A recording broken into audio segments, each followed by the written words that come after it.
आध्यात्मिक समाजवाद। विश्व के इतिहास को देखने के बाद हमारे समझ में यह बात आती है कि राम, जिसके बारे में सम्माननीय, श्रद्धेय, प्रातः स्मरणीय तुलसीदास ने रामचरितमानस में कहा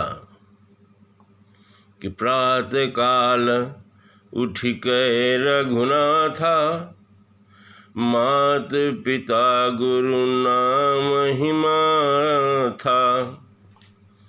उत्तरकांड में तुलसीदास जी ने लिखा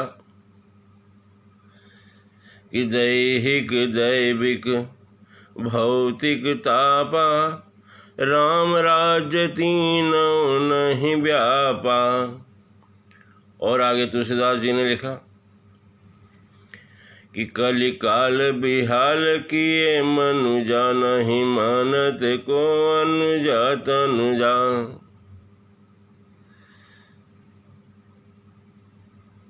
और भी लिखा कि नारी मुई गृह संपत्ति नासी, मुड़ मुड़ाई भय सन्यासी। हमें ध्यान रखना होगा, विश्व के कल्याण के लिए, राम राज्य की परिकल्पना के लिए राम की भी आवश्यकता होगी। इसलिए तो मैं कहता हूँ कि राम राज्य का राम कहाँ है, भारत का स्वराज्य कहाँ है। 1991 में LPG की व्यवस्था अर्थात लिबरलाइजेशन, उदारीकरण, प्राइवेटाइजेशन, निजीकरण, ग्लोबलाइजेशन, वैश्वीकरण की स्थापना के साथ हमने अपनी अर्थव्यवस्था को विश्व के साथ लड़ने के लिए खोल दिया। हमने अपने सार्वजनिक उपक्रमों का पतन प्रारंभ कर दिया। हमने अपना शेयर बेचना शुरू कर दिया। निजी क्षेत्रों को अपना सब कुछ देने का निर्णय ले लिया। हम ये मत भूलें कि सार्वजनिक उपक्रमों की स्थापना लोक कल्याण के लिए की गई थी।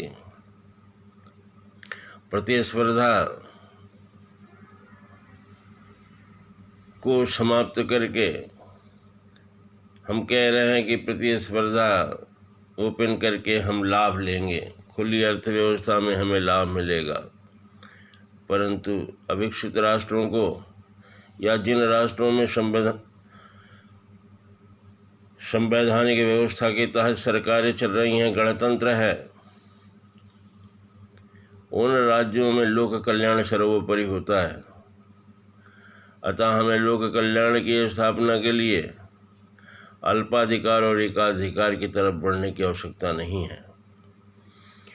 हमें यह समझने की आवश्यकता है कि कृषि का विकास कैसे किया जाए। हमें यह समझने की आवश्यकता है कि लोक कल्याण कैसे किया जाए, रोजगार के अवसरों को कैसे बढ़ाया जाए।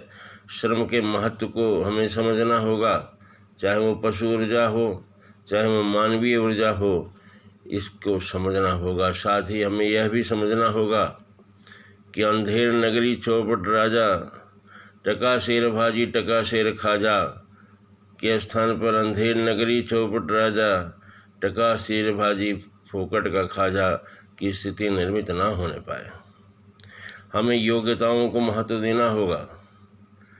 हमें work according to efficiency and goods according to needs के अनुसार जाना होगा। अर्थव्यवस्था में ऐसी स्थिति निर्मित हो कि 50 करोड़ की संपत्ति के बराबर की संपत्ति गिनती के लोग अर्थात 9 लोगों के पास पहुंच जाए। अर्थव्यवस्था का पतन अवश्य होगा। हमें यह भी समझना होगा कि हम इस संसार में क्यों आए। हमें यह भी समझना होगा कि मानव अस्तित्व क्या है।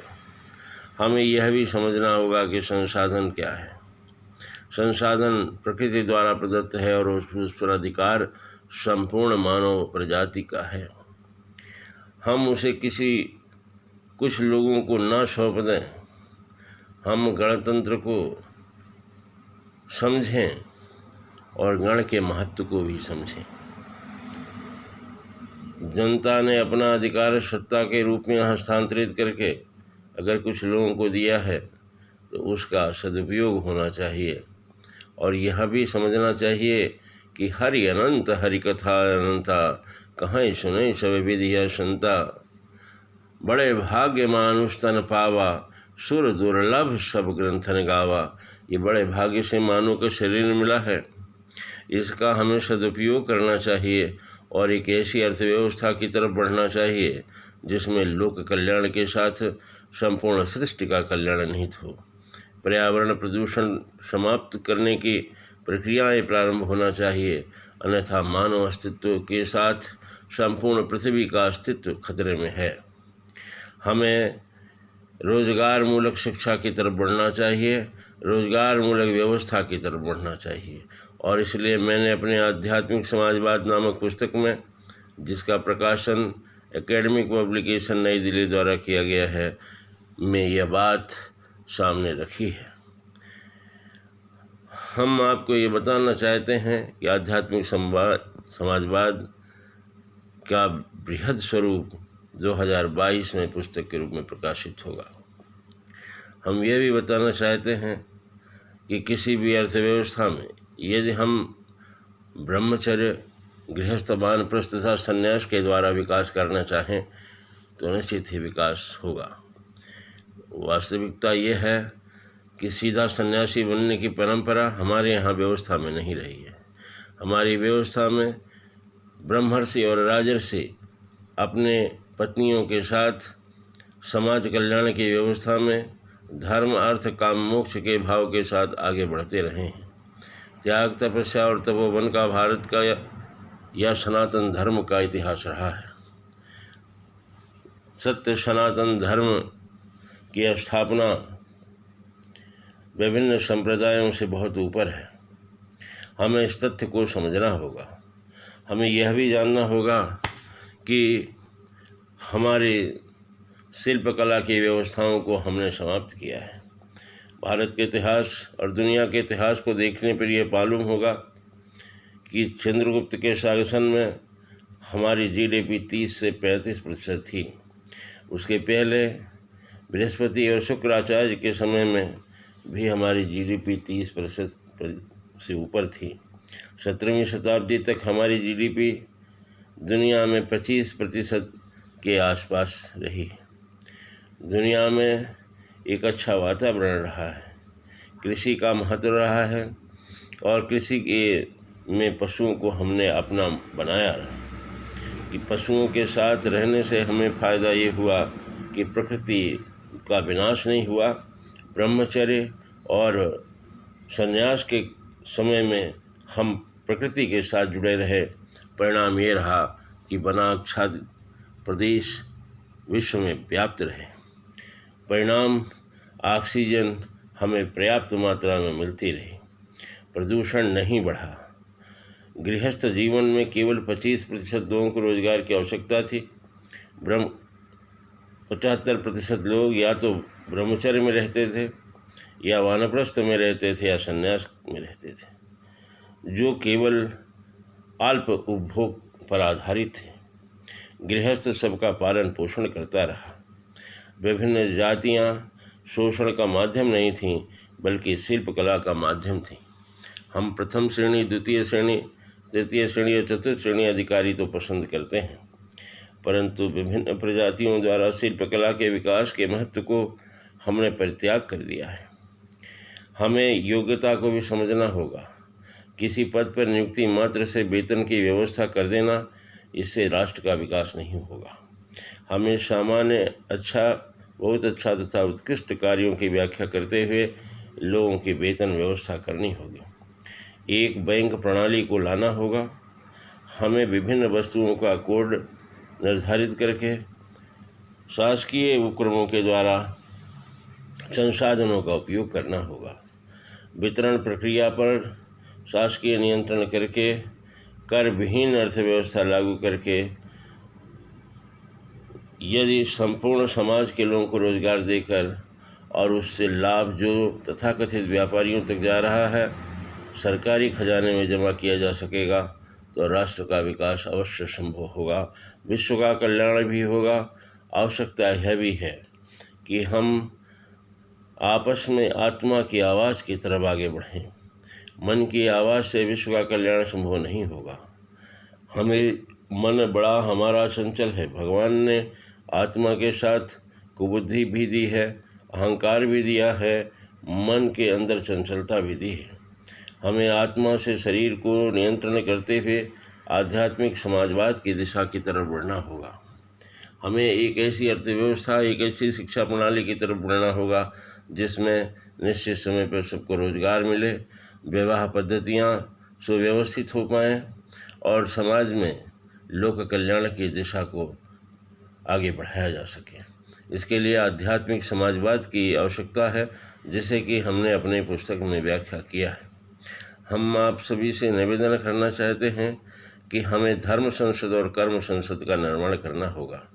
हमें एक ऐसे लोक कल्याणकारी राज्य की स्थापना करनी होगी जिसमें धर्म आधारित राज्य व्यवस्था हो। धर्म का मतलब है धारेत इत धर्मः, जो शरीर हमने धारण किया है उसके कर्तव्य ही धर्म है। इसलिए धर्म संसद सर्वोपरि उच्च सदन हो और कर्म संसद जन सामान्य द्वारा निर्मित गणराज्य हो, जिसमें एक लोक कल्याणकारी संवैधानिक व्यवस्था को स्थापित करके विश्व के कल्याण की दिशा की तरफ हम लोग बढ़ सकें। हमें यह भी आवश्यकता है कि एक विश्व सरकार की स्थापना की जाए ताकि दुनिया के तमाम देश जनतांत्रिक व्यवस्था को समझ सकें। प्रथम विश्व युद्ध के बाद लीग ऑफ नेशन, द्वितीय विश्व युद्ध के बाद संयुक्त राष्ट्र संघ और अब आवश्यकता आ गई है कि सतयुग के आगमन की प्रतीक्षा में हम विश्व सरकार की स्थापना करें। यह बात आप समझ लेना चाहिए कि राम का समय ईसा से लगभग 5000 वर्ष पहले अर्थात वैदिक काल के आसपास 7,500 वर्ष के आसपास में था। कृष्ण का समय 5000 वर्ष पहले का था। गौतम बुद्ध का समय आज से 2500 वर्ष पहले का था। और इन तमाम जिन्हें परमात्मा का अंशावतार कहा गया, उन्होंने विश्व कल्याण के लिए अपना कार्य किया। त्रेता में राम, द्वापर में कृष्ण और कलयुग के आज इस समय में कलयुग का भी लगभग 2500 पूरा होने को आ गया है। 2500 के सतयुग, त्रेता, द्वापर और कलयुग हुआ करते हैं। अब कलयुग के अंत का समय आ गया है। हमें आध्यात्मिक समाजवाद की दिशा की तरफ बढ़ना होगा। हमें लोक कल्याणकारी राज्य की स्थापना के साथ माताओं के सम्मान को स्थापित करना होगा। यत्ते नारस्तु पूजन्ते रमन्ते तत्र देवता, जहाँ नारियों की पूजा होती है, चाहे वो मातृभूमि हो, चाहे वह विश्व जननी हो या हमारी अपनी माता हो, उनका सम्मान सर्वोपरि है। अतः हम निवेदन करना चाहते हैं कि अब समय आ गया है, हम सभी लोक कल्याणकारी राज्य की व्यवस्था के साथ एक विश्व जनतांत्रिक सरकार की स्थापना करें और आध्यात्मिक समाजवाद की स्थापना की तरफ आगे बढ़ें। शेष अगले अंक में। सादर नमस्कार, धन्यवाद। विश्व के माताओं को नमन। जय भारत, जय विश्व, जय ब्रह्मांड। समस्त संप्रदाय के संतों को विनम्र नमन, अभिनंदन, धन्यवाद।